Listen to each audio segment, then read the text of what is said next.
সন্ত্রাসী হামলায় আহত হয়েছেন এনসিপির মুখ্য সংগঠক হাসনাত আব্দুল্লাহ। এর ভিতরে হুট করে কোথা থেকে জানি চারজন লোক আছে, এরা মুখে গামছা বাঁধা ছিল, বাকি দুজন ছিল বোরকা পরা। আহত বৈষম্য বিরোধী ছাত্র আন্দোলনের অন্যতম সমন্বয়ক হাসনাত আব্দুল্লাহকে ঢাকা মেডিকেল থেকে সিএমএস এ নেওয়া হচ্ছে। আমরা ঢাকা থেকে ডাইরেক্ট নিয়ে আসছি এখানে 12টার দিকে আসছি, 12টার অবস্থা মারা গেছে আমি শুনছি, তারপরে জানি না, আমি এখন দৌড়াদৌড়িতে আছি। আমি বিগত 1.5 বছর বাংলাদেশে কোনো প্রকার সংবিধান মানা হয় নাই, কোনো প্রকার নিয়ম নীতি তোয়াক্কা করা হয় নাই, যেখানে যা খুশি করা হয়েছে মব ভায়োলেন্সের মাধ্যমে রীতিমতো এক প্রকার রাষ্ট্রীয় গুন্ডামি চলেছে এবং এটার নেপথ্যে নেতৃত্ব ছিল ডক্টর ইউনূস সহ পশ্চিমা গোষ্ঠী। তো এই মুহূর্তে ডক্টর ইউনূস তো দেশে রয়েছেন, তিনি যেন দেশ থেকে পালাতে না পারেন এবং তাকে যেন বিচারের মুখোমুখি করা হয়। চিন্তা করতেছে 2080 সালে তার দেশ কই থাকবার, বাংলাদেশ চিন্তা করে লেগা 71 সাল লেয়া। তো আপনার এমনি হালায় পিছিয়ে রয়েছেন 71 সালের ভিতরে, আপনারা বয়ে রয়েছেন 71-এ কি হয়েছে, 72-এ কি হয়েছে, আবার কিছুদিন 24-এ কি হয়েছে, এগুলা নিয়ে 90-এ কি হয়েছে। 90-এ আসাদরে গোয়া মারছেন, হ্যাঁ গোয়া মাইরা নামাইছেন, 24-এ হাসিনারে গোয়া মাইরা নামাইছেন, 71-এ পাকিস্তানি করে গোয়া মাইরা নামাইছেন। আসলে গোয়া তো হ্যাঁ করে মারেন নাই, এই দেশের আপামর জনগণ যুগ যুগ ধরে গোয়া মারা খাইতেছে, গোয়া মারা খাইতেই থাকবেন। আসসালামু আলাইকুম। এবার হাসনাত আব্দুল্লাহর উপরে ভয়াবহ হামলা করায় হাসনাত আব্দুল্লাহ এই মুহূর্তে মারা গিয়েছেন, হাসপাতালে শেষ নিঃশ্বাস ত্যাগ করেছেন এবং তার মায়ের আহাজারি এবং কিভাবে তার উপর হামলা করেছে সে বিষয়ে গুরুত্বপূর্ণ তো ভিডিওগুলো আপনাদের মাঝে শেয়ার করব।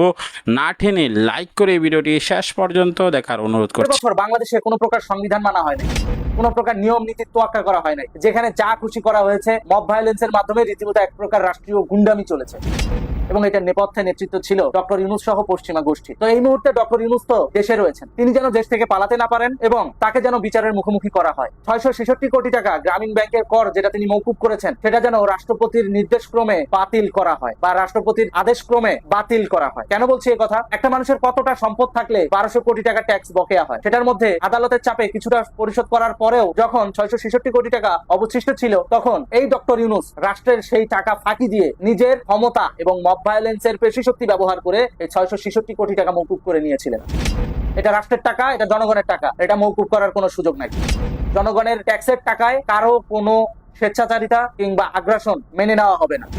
তাই অতি দ্রুত গ্রামীণ প্রতিষ্ঠানের যে কর মওকুফ করা হয়েছে সেই প্রজ্ঞাপন রাষ্ট্রপতির আদেশক্রমে বাতিল করার প্রস্তাব জানাচ্ছি। একই সাথে বাংলাদেশের প্রেক্ষাপটে বিগত 1.5 বছরে যেভাবে -2 ফর্মুলা কায়েম করার জন্য ডক্টর ইউনূস কাজ করেছে, এটা রীতিমতো দেশদ্রোহিতার শামিল। ডক্টর ইউনূসের বিচার হওয়া উচিত। একই সাথে রাষ্ট্রপতিকে যেভাবে কোণঠাসা করে রাখা হয়েছিল, বঙ্গভবনে যেভাবে অধ্যত্বপূর্ণ আচরণ দেখানো হয়েছিল, সংবিধানকে ছুঁড়ে ফেলে দিয়ে বাংলাদেশের সংবিধানকে অপমান করা হয়েছিল, প্রত্যেকটা কর্মকাণ্ডের জন্য ডক্টর ইউনূসকে বিচারের মুখোমুখি করতে হবে। রাষ্ট্রপতি যদি মনে করেন যে তার উপর হওয়া অন্যায়টাকে তিনি ক্ষমা করবেন, তিনি ব্যক্তিগতভাবে করতে পারেন, তবে রাষ্ট্রীয়ভাবে নাগরিকদের সঙ্গে যা করা হয়েছে, দেশের সঙ্গে যা করা হয়েছে, সংবিধানের সঙ্গে যা করা হয়েছে, এইটার ক্ষেত্রে বাংলাদেশের মানুষের পক্ষ থেকে আমি ডক্টর ইউনূসের বিচার দাবি করছি।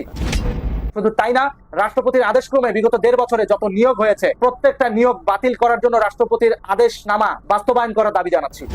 রাষ্ট্রপতির উচিত এই মুহূর্তে বিগত 1.5 বছরে ডক্টর ইউনূসের আমলে যত নিয়োগ হয়েছে, প্রত্যেকটা নিয়োগ বাতিল করার আদেশ দেওয়া এবং আমি প্রত্যাশা করব তিনি সেটা দেবেন। যেহেতু তিনি মিডিয়াতে মুখ খোলা শুরু করেছেন, সেহেতু বিগত 1.5 বছরে কি কি অন্যায় হয়েছে সেটা তিনি জানেন। এজন্য আমি প্রত্যাশা করব বিগত 1.5 বছরে ইউনূস সরকারের নেওয়া প্রত্যেকটা কর্মকাণ্ড রাষ্ট্রপতির আদেশক্রমে বাতিল হওয়া উচিত এবং রাষ্ট্রপতি তিনি সেটা করবেন। আমি প্রত্যাশা করছি রাষ্ট্রপতির আদেশক্রমে অন্তর্বর্তীকালীন সরকারের সকল দুর্নীতি এবং অবৈধ কার্যক্রম অতি দ্রুত বাংলাদেশে নিষিদ্ধ বলিয়া গণ্য হবে এবং সেই অনুযায়ী অধ্যাদেশ গ্যাজেট প্রকাশিত হবে। একই সাথে আওয়ামী লীগ ছাত্রলীগের নিষেধাজ্ঞা তুলে নেওয়ার জন্য রাষ্ট্রপতির আদেশ দেওয়া উচিত, কারণ দেশকে গণতান্ত্রিক ধারায় ফিরিয়ে এনে যা করার করতে হবে।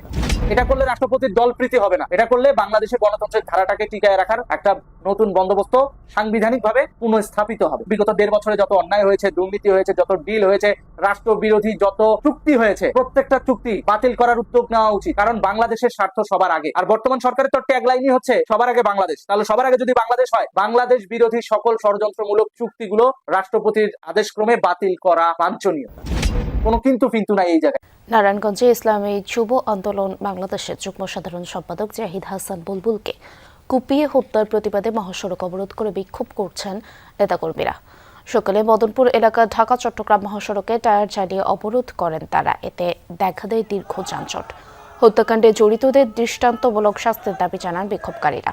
ঘণ্টাখানেক পর পুলিশের অনুরোধে মহাসড়ক থেকে সরে যান তারা। বৃহস্পতিবার রাতে বন্দরনগর সালেহনগর এলাকায় বুলবুলকে কুপিয়ে হত্যা করা হয়। স্থানীয়রা জানায় চব্বিশের গণ অভ্যুত্থান আন্দোলনের সময় বুলবুলের গ্যারেজে লুটপাট করে সিফাত বাহিনী। এই ঘটনায় সিফাতকে প্রধান আসামি করে একটি মামলা করা হয়। মামলা তুলে নিতে সিফাত বাহিনী বুলবুলকে হুমকি দেয়। এ নিয়ে বাকবিতণ্ডার এক পর্যায়ে বুলবুলকে কুপিয়ে হত্যা করা হয়। প্রধান অভিযুক্ত সিফাতকে গত রাতেই গ্রেফতার করা হয়েছে বলে জানিয়েছে পুলিশ। চীন চিন্তা করতেছে 2080 সালে তার দেশ কই থাকবার, বাংলাদেশ চিন্তা করে লেগা 71 সাল লেয়া। তো আপনার এমনি হালায় পিছিয়ে রয়েছেন 71 সালের ভিতরে আপনারা বয়ে রয়েছেন। 71-এ কি হয়েছে, 72-এ কি হয়েছে, আবার কিছুদিন 24-এ কি হয়েছে, এগুলা নিয়ে 90-এ কি হয়েছে। 90-এ আসাদরে গোয়া মারছেন, হ্যাঁ গোয়া মাইরা নামাইছেন। 24-এ হাসিনারে গোয়া মাইরা নামাইছেন। 71-এ পাকিস্তানি করে গোয়া মাইরা নামাইছেন। আসলে গোয়া তো হ্যাঁ করে মারেন নাই, এই দেশের আপামর জনগণ যুগ যুগ ধরে গোয়া মারা খাইতেছে, গোয়া মারা খাইতেই থাকবেন। এরা সুযোগ পাইলে বাঘ হয়, আপনারা সুযোগ পাইলে আবার গুপ্ত হয়ে যাবেন। রং বদলানোর রাজনীতি করে হলো জামাত শিবির। আপনার হাতে এক রূপ, পায়ে এক রূপ, মাথায় আরেক রূপ, তাহলে তো চলবে না। আপনারা হৃদয়ে এখনো পাকিস্তানকে ধারণ করেন। পরবর্তীতে আপনারা তো জাতীয় বিমান হয়েছিলেনই 86 সালে। কিছু মানুষ আছে যে আপনি কেমন এটা বলতে গেলে বলতে হয় যে আমি মাঝে মাঝে বিড়াল থাকি, আমি সুযোগ পাইলে বাঘ হই। তো জামাত ইসলামী বা শিবির এদের ক্ষেত্রে এই কথাটা একবারে হাজারভাবে প্রযোজ্য, স্বতঃসিদ্ধ যে জামাত শিবির এরা হচ্ছে বিড়াল থাকে সুযোগের অভাবে, সুযোগ পাইলে তারা বাঘ হয়। তো এই যে স্লোগানটা দেওয়া এত বছর কেন আপনি দিতে পারেন নাই? আপনি তো শহীদ মিনার বা আমাদের ভাষা শহীদ এদেরকে আপনি হৃদয় তো ধারণ করেন না। তো আপনি যদি ধারণ নাই করেন, হঠাৎ করে আপনি বাঘ হলেন কেন? এই স্লোগান কেন আগে লীগের ফ্যাসিস্ট লীগের আমলে দেন নাই কেন? আমরা তো বন্দুকের নলের মুখে, ফ্যাসিস্টের নলের মুখে আমরা তো স্লোগান দিয়েছি। ছাত্র দল, যুব দল, বিএনপি স্লোগান দিয়েছে বাংলাদেশ জিন্দাবাদ, খালেদা জিয়া জিন্দাবাদ, শহীদ রাষ্ট্রপতি অমর হোক, তারেক রহমান বীরের বেশে আসবে ফিরে বাংলাদেশ। আমরা তো বারবার স্লোগান দিয়েছি। তো আমরা বন্দুকের নলের মুখে স্লোগান দিয়েছি না? তো আপনারা এতদিন গোলাম আজমের তাহলে এত আপনার বন্দনা কইছিল আপনাদের? আপনারা যদি বন্দনা করতেই চান এত বছর কেন করেন নাই? তো আপনারা ওই যে যেটা বলা হয় না যে জামাত শিবির হচ্ছে বিড়াল থাকে, এরা সুযোগ পাইলে বাঘ হয়। তো আপনাদের এই বাঘ হওয়ার চর্চা বাংলাদেশের মানুষ আপনাদের চরিত্র বুঝতে পারছে। এই জন্যই ভোট বিপ্লবের মাধ্যমে আপনারা মনে করছিলেন যে ডাকসুতে নীলক্ষেতের যে ভিপি বানাইছেন, তো এইভাবে আপনারা উইন করবেন। এই জাতীয় নির্বাচনে মানুষ তার বোকা না, বাংলাদেশের মানুষ যথেষ্ট সচেতন, জানে যে আপনারা সুযোগ পাইলে আবার গুপ্ত হয়ে যাবেন। আপনারা হলো কি বাজেভাবে বলতে গেলে মানুষজন তো বলে অনেকেই যে লুঙ্গির তলায় থাকে, আমরা বাজেভাবে বলতে চাই না। আমরা বলি এই ছদ্মবেশ ধরার যে রাজনীতি, গিরগিটি নামে একটা প্রাণী আছে, সে বিভিন্ন সময় রং বদলায়। তো এই রং বদলানোর রাজনীতি করে হলো জামাত শিবির। আমাদের বাংলাদেশ জাতীয়তাবাদী দল বিএনপি এবং ছাত্রদল কোনোদিন রং বদলানোর রাজনীতি করে নাই। তারা বন্দুকের নলের মুখেও যেমন বলেছে যে বাংলাদেশের জন্য এই খালেদা জিয়া, তারেক রহমান বাংলাদেশের জন্য আশীর্বাদ, এবং আজ পর্যন্ত প্রমাণিত তারা আশীর্বাদ। আমরা কোনোদিন আপোষ করি নাই, কিন্তু যারা আপোষ করেছে তারা বারবার আপোষ করেছে, এবং তারাই হচ্ছে এই শহীদ মিনারে এই জীবনের প্রথম যাই তারা গোলাম আজমরা আবার আসমানে তোলার চেষ্টা করতেছে। আর ভাই গোলাম আজমরা আপনি ক্লিয়ার করেন আগে, গোলাম আজমকে আমরা দেশদ্রোহী বলবো না দেশপ্রেমিক বলবো আপনি বলেন আগে, সেটাকে শিওর হন। আপনি সে নিজে ভাষা সৈনিক হিসাবে সে একবার বলছে সে প্রাউড ফিল করে, আবার বলছে না এটা আমার ভুল ছিল। তো এক ব্যক্তির মুখে বিভিন্ন কথা, আপনার সর্বাঙ্গে বিভিন্ন রূপ, আপনার হাতে এক রূপ, পায়ে এক রূপ, মাথায় আরেক রূপ, তাহলে তো চলবে না। আপনার ফোকাসড হওয়া লাগবে। আপনি আসলেই ভাষা আন্দোলনটাকে আপনি কিভাবে দেখেন, 71-এর মুক্তিযুদ্ধ কিভাবে দেখেন, আবার 24-এর গণ অভ্যুত্থান যদি কোনো কারণে আমরা ফেইল্ড হইতাম, তাইলে আবার জামাত ইসলামী বা শিবির এদেরকে পাইতেন আবার ঠিকই ওই আওয়ামী লীগ আর হাসিনার আঁচলের তলায় পাইতেন। কিন্তু আমরা দর্শক সম্পূর্ণ ভিডিওটি দেখলেন, বুঝতে পেরেছেন ভিডিওটি অত্যন্ত গুরুত্বপূর্ণ। আমরা ব্রেকিং নিউজ, তাজা খবর, সকল গরম আপডেট সব কিছুই সাজিয়ে গুরুত্বপূর্ণ তথ্যগুলাই আপনাদের মাঝে অল্প সময়ে তুলে ধরি, যেন হাজারো ব্যস্ততার মধ্যে আপনারা সারাদিনের আপডেটগুলো অল্প সময়ে জানতে পারেন। তাই এখন আমার চ্যানেলটিকে সাবস্ক্রাইব করে দিবেন। দেখা হচ্ছে পরবর্তী ভিডিওতে। আসসালামু আলাইকুম।